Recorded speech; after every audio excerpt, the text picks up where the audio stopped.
I thought Kathy would have gone, but like I said before in the last video, she actually went to Hamilton, which is to the left of her home, which is right up here. I'm thinking maybe it's because the hill was a little bit steeper. Then on Hamilton's pretty flat. Maybe that's why she took the long way. But she would have lived right here. And that would be the steps right there. This is Hamilton Avenue, and this is the vacant lot that she cut through. And she would have crossed the bridge and went out of sight. Mary Alice was looking out the window. Let's see if I can stop. Mary Alice would have been looking out the window as she watched little Kathy cross this bridge and go out of sight. Okay, like I said, this is Hamilton Avenue. She would have walked down past Wirt Street and down to 15th,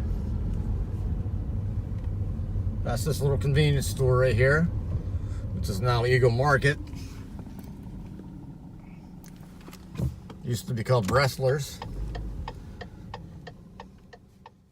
Right here. So I guess it's down a little bit when Hamilton continues. She would have walked down the sidewalk all the way down to where we just went up at North Avenue, where Octave Long would have been in this post right here. She would have went up north after she crossed 15th Street. Once again, by Octave Long, would have crossed her right here. She would have talked to Mrs. Foose. Mrs. Foose used to live at this residence right here in this white house. She would have continued on up here to 16th Street, where she normally would meet Susan. 16th and North.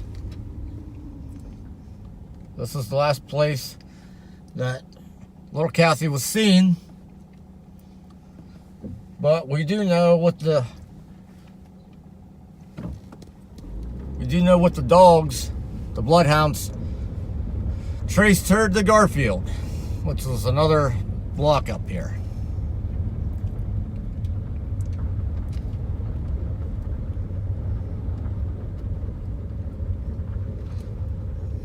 This is where the bloodhounds lost little Kathy's scent. Now, right ahead would have been where Adam's school was, but now it is a gravestone.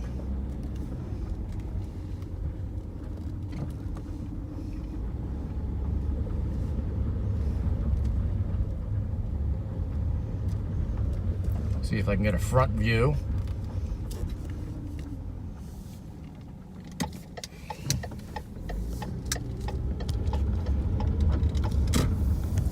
Front view.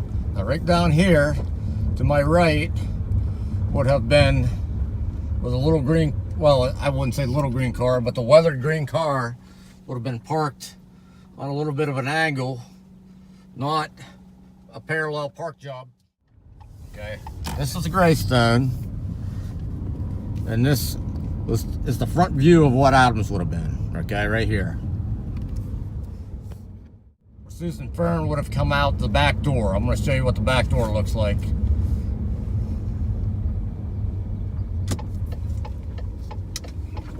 There's the football field.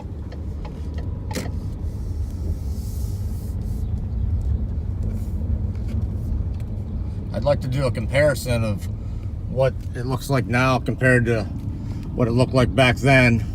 But this is the back side of what Adams would have looked like. Of course, we still have little school buses here. Once again, there's Garfield Street. You look at Garfield. I'm gonna go down here.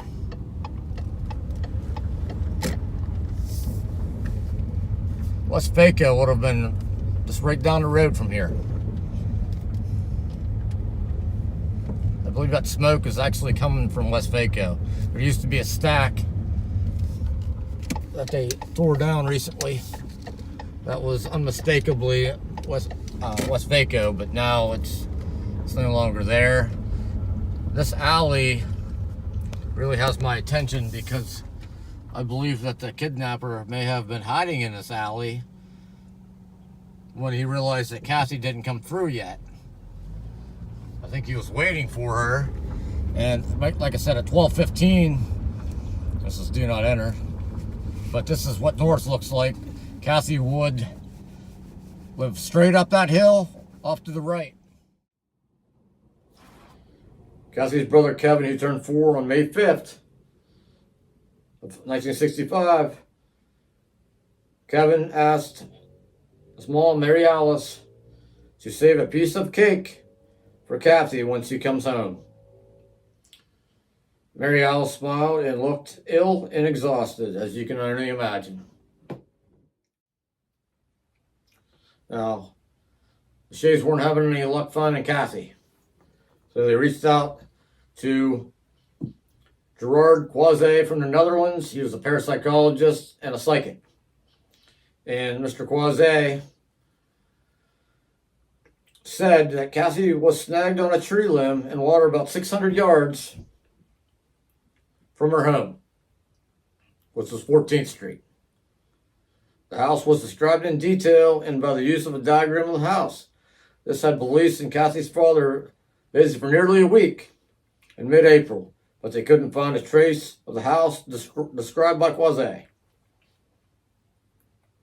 They called him back, and he told the Sheas that they could find Cassie located about 3 kilometers from Tyrone in a body of water, wearing the clothing fitting the description of what she wore that day, March 18th, last time she was seen. And once again, they could not find Cassie. Now, I did a little drive from the Sheas home to the Little Juniata River, 3 kilometers, and I'll show the video. As you can see, there's always plenty of partially submerged logs in the Little Juniata River.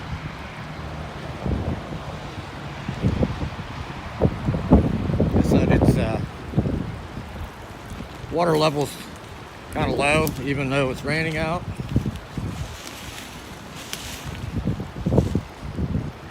There's a little embankment you can walk down here. This could be where Gerard Quasi said that her body could be found, but it was just a mere submerged log found by one of the searchers.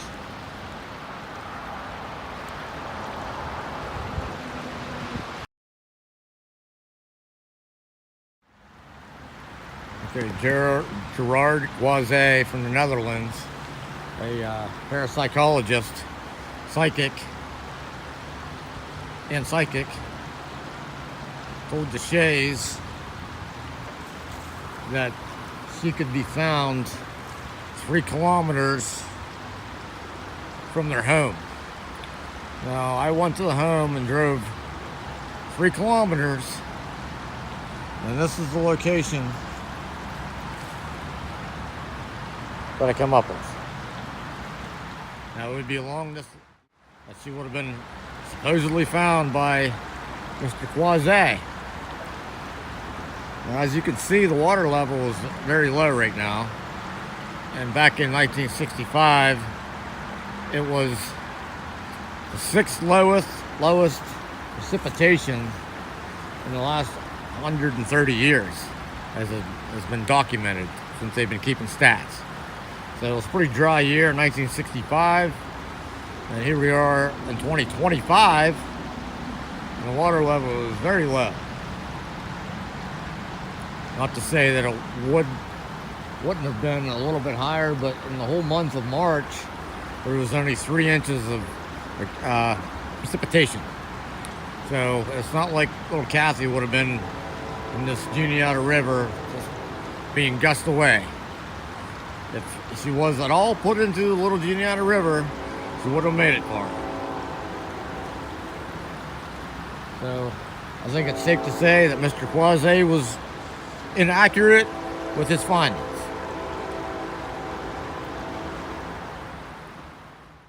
Now, I had a little theory that if this was the man in the sketch and this was personal, that maybe he would have dumped Kathy by West Baco. But I drove that route and it was only 0.9 miles from her home. So 3 kilometers is less than 2 miles. So there was still a distance to go to make it to 3 kilometers. And the whole theory about Kathy being in a body of water, being snagged, really doesn't hold water because nobody's ever been able to find her. And the water level in 1965 is the 6th lowest in recorded history. It was only 33.9 inches of rainfall for that year. And in March of that year, it was only 3 inches of precipitation. So in the 130 years of keeping this data, this is the 6th lowest. And 2018 was the highest. In 2018, it was 64 inches of rain compared to 1965, 33.9. So it's not like there was a lot of water in the little Juniata River to take little Kathy a great distance. She weighed 47 pounds.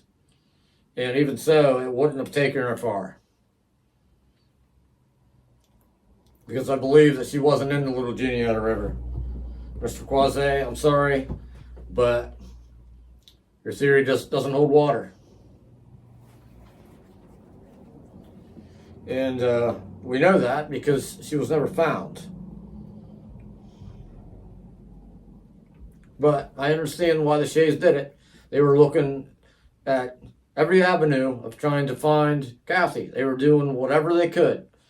And why not use a psychic? It's worth a shot. Now,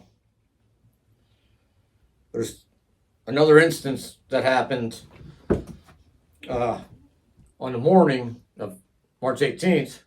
There was another girl that was nearly kidnapped on Park Avenue. She came out of her home to walk to Washington School, which was on Park Avenue. It's now an apartment building, but I digress. She came out of her home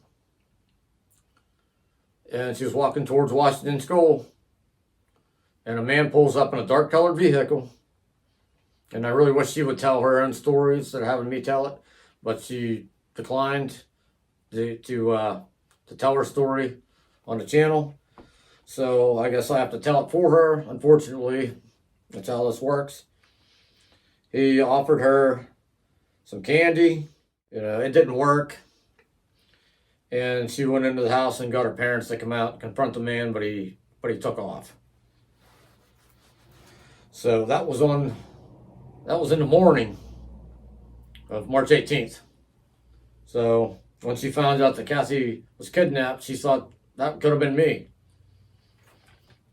And then there was another instance that happened a ways away, not the same day, but in the early 60s. A boy around 6 or 7 years old, and he could have told that story himself, but he declined. But he gave me the information, and he told me what happened. He said that he was outside of the Allport School in Morrisdale, Pennsylvania. And that car pulled up, said it was a rounded vehicle, 50s model. He theorized 50s. That was common back then. He said there was two men in the vehicle, a big man in the passenger seat, and a small man in the driver's seat. And the small guy in the driver's seat asked for directions to Cherry Tree, Pennsylvania. And mind you, this is a 6, 7-year-old boy that you're questioning for directions on how to get to Cherry Tree, which is an hour and 9 minutes away. So right there is a red flag to begin with, okay? And the boy is surprisingly knew how to get to Cherry Tree, which is remarkable. He told them, the directions on how to get there, and the driver kept trying to say that he couldn't hear him, that he needed the boy to come closer. And after 2 or 3 times of him saying this to the boy, that he couldn't hear him, the boy noticed something was off, as the man kept looking in his mirrors to see if anybody was watching or approaching the vehicle. And he said that the man had his hand on the handle of the door, like he was going to open it. But the man also noticed that there was somebody coming towards the vehicle, and it was the boy's mother that was approaching the vehicle from the back. And the two gentlemen, which I use that term loosely, took off in the opposite direction of what the boy's directions were. Okay, so he was like, I think they were trying to kidnap me. And he said that the man resembled the man in the sketch. He said he looked like the man in the Kathy Shea sketch. He said it wasn't 100%. He said his face was a little bit smaller, but he said he resembled the man in the sketch. Now, this is the early 60s. Cassie remember, she was kidnapped in 1965. And this guy was doing this for a while. I don't know if he was working for somebody or what was going on, but he didn't, if it's the same guy, he didn't just target Kathy. He was targeting kids in general. But the reason why I do believe that he got Kathy was because he was fixated on her, and he didn't just try one time to kidnap her. He made several attempts, and he waited for the perfect opportunity to lure her into his vehicle. However, whatever means he used to do that, whether he strong-armed her or even if he had someone with him. I mean, from what the witnesses said, he was by himself, but regardless, said the man looked like the man in the sketch, but there was 2 men in the vehicle. Really makes you think. Maybe there was 2 people involved. I mean, I don't know if we'll ever really know that, but it definitely makes you think. Like, what exactly did happen? So that's all I have for that. Trooper Terry Summers, said we searched high and low for that car. Nobody was able to put a name to the man or give a better description.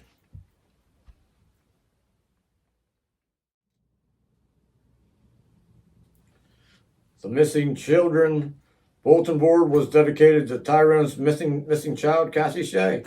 This picture was taken a week before she vanished.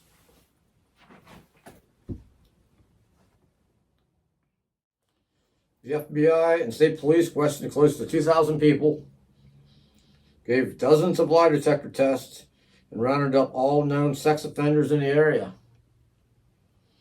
And they're no further ahead than where they started. A candy truck driver told police and the FBI that he saw a young girl with yellow boots on in a green car with a thin, unshaven man. She was eating candy in the back seat and had her yellow boots up against the back seat. This was a Thursday afternoon, March 18th in Bellwood. But he didn't know that Kathy had been missing, or he would have paid more attention. I told that story in the last episode, but I wanted to retell it again because it's very telling. It's very telling that this man was driving her around, potentially.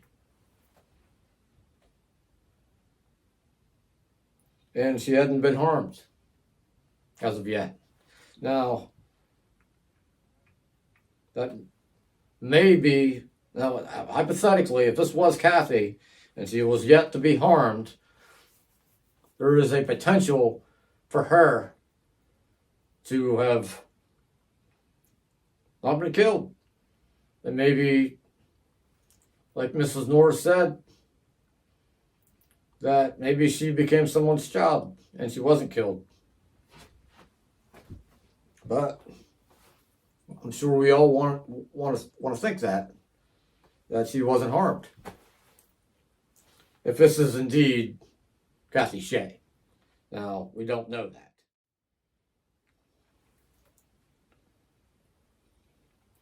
Ethel Miles of Arvona said that a thin, unshaven man with a green car bought a popsicle and a banjo from Salem's confectionery store, and he had a young girl in the back. Could have been Kathy Shea. The Center Daily Times reports that an object floating on the Little Juniata River near Lewistown turned out to be a log with a piece of cloth on it, and not the body of Kathy Shea. Is that what Mr. Quase saw? I thought it was Kathy Shea. But Lewistown is it's quite a distance from Tyrone. It's not 2 kilometers.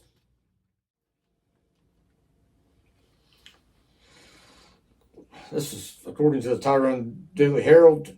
Crossing guards have the same authority as traffic cops and should be given maximum cooperation.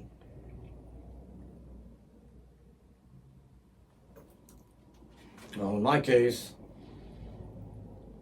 I didn't treat my crossing guard like a police officer because he wasn't acting like a police officer with me. Okay, he was acting like he was someone that should be on Megan's Law, and it actually turns out that when I did my research that he's actually on Megan's Law now, and he still lives in Tyrone. And I would say his name, but I don't want to do that right now in fear of something bad happening to him with locals. You know, I don't want that on my conscience, so I'm not going to mention his name. But the locals that know of him know what he's done. So we'll leave it at that alone. The National Center for Missing and Exploited Children was established in 1984. And in 1996, the Amber system began in Texas to honor 9-year-old Amber Hagerman, who was kidnapped and later found dead. Amber alerts have been now spread worldwide. Amber alerts have now been spread nationwide. I'm sorry. In another video, we will get into Bicycle Pete, because some people believe that he may be involved in this Kathy Shea case because of the girl that he kidnapped in 1966, Peggy Ann Bradnick. But we'll get into that in another video. James Shea made a statement a while back And it says, a lot of times I got to thinking about what happened. I suppose I won't know now, but in the hereafter. My wife died 8 years ago. She probably knows now. He said this a year before he passed away. So maybe he does know now. You know, I hope for Cassie's sake that she's still alive. On the next episode, we go to the Tyrone Historical Society and have a sit-down with Bob Dollar and a local with a long memory. Also, we have a phone conversation with a woman that has something that she needs to say. This is about someone that she believes should be considered a suspect. This is an episode that you won't want to miss. Thanks for watching, and have a good one.